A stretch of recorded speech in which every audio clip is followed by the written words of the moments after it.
মিল করেছে।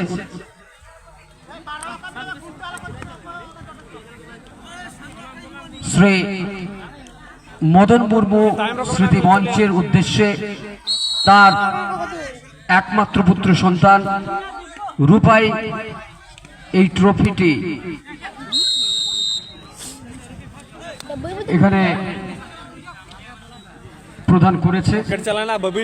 প্রত্যেকের কিছু কিছু ভাবনা, কিছু কিছু চেষ্টা, কিছু কিছু সাহায্যের হাত প্রত্যেকে বাড়িয়ে আজকে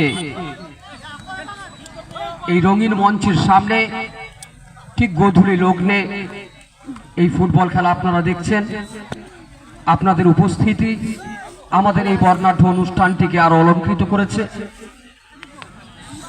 এখন ফুটবলের এই দুটি টিমের মধ্যে যেটা খেলা হচ্ছে, আমি তো এই মুহূর্তে মাইক্রোফোন এসে ধরেছি, তো সঠিক আমার কাছে লিস্ট তেমন ভাবে আসেনি। তো দুটি টিমের মধ্যে ট্রাইব্রেকার চলছে। এই ট্রাইব্রেকারে এটা সেমিফাইনালের খেলা চলছে। এইখান থেকে যে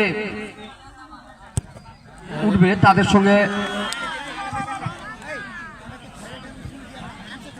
আচ্ছা, এইখান থেকে যে টিমটি উঠবে সেটা ফাইনালের প্রথম ফাইনালিস্ট হিসাবে আমরা এখান থেকে পাবো। 8টা টিমের অলরেডি খেলা সংগঠিত হয়ে গেছে। এর পরবর্তী 8টা টিমের খেলা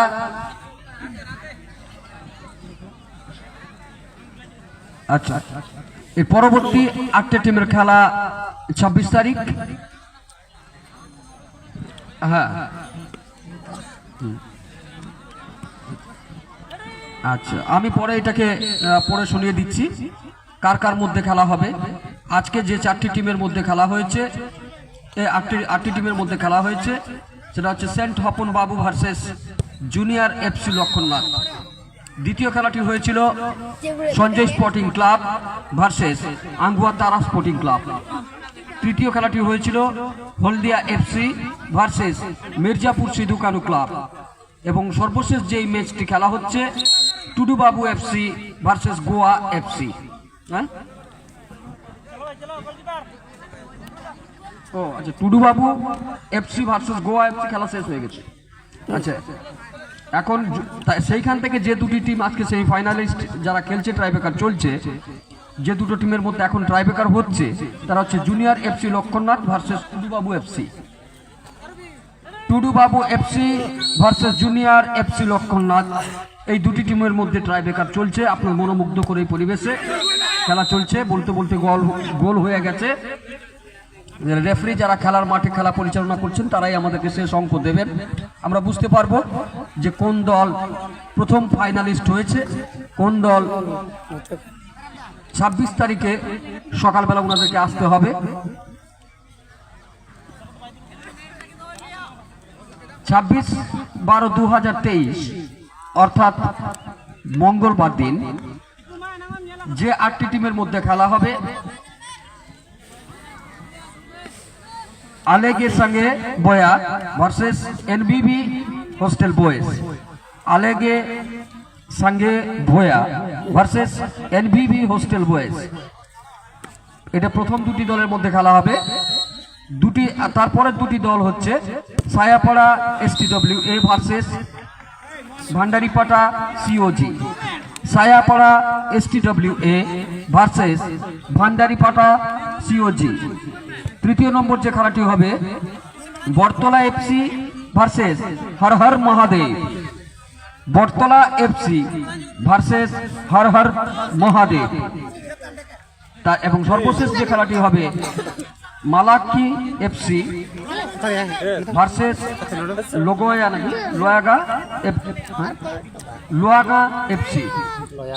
মালাক্কি এফসি ভার্সেস লুয়াগা এফসি, এই 8টি টিমের মধ্যে খেলা হবে।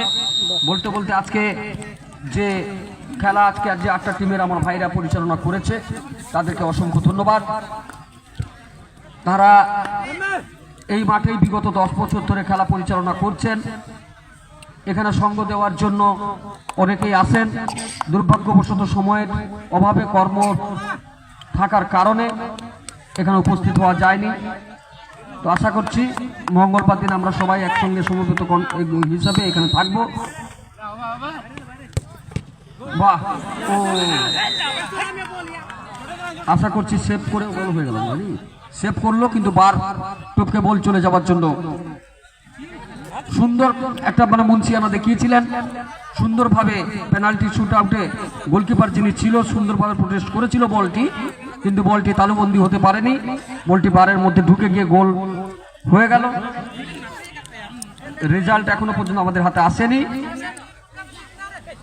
বলতে বলতে পরে শট নেওয়ার জন্য টিমের টুডুবাবু থেকে না, টুডুবাবুর প্লেয়ার শট নেবেন, সেভ করবেন লক্ষণনাথ। খেলা অনিশ্চয়তার, কেউ হারবে কেউ জিতবে, কিন্তু যে মনোরঞ্জন দেওয়ার জন্য তারা এসেছেন আলতোভাবে ঠেলে দিয়ে গোল হয়ে গেল মনে হয়। হ্যাঁ, তো যাই হোক, সমস্ত দর্শক মন্ডলীর কাছে তারা স্পোর্টিং ক্লাব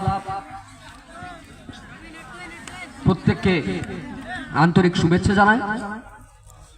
আপনারা প্রতি বছর এই খেলা দর্শন করেন, দেখেন এই গ্রাউন্ডের যে ইতিহাস রয়েছে সেই ইতিহাস অনেক গুণে আপনারা সাক্ষী। অনেক কিছুই এখানে ঘটেছে, ক্রিকেট থেকে ফুটবল থেকে আমাদের যারা সিনিয়র যারা অগ্রজ যারা ছিলেন, অনেক বড় বড় টুর্নামেন্ট এখানে হতে আমরা দেখেছি। ফুটবল আমাদের প্রাণের খেলা, যদিও এখন কেউ সেই জায়গাটায় আর নেই। এই মুহূর্তে একটি মাঠের মধ্যে করতালির সঙ্গে আমরা একটা আওয়াজ খুব জোরে পেলাম, সম্ভবত কোনো একটা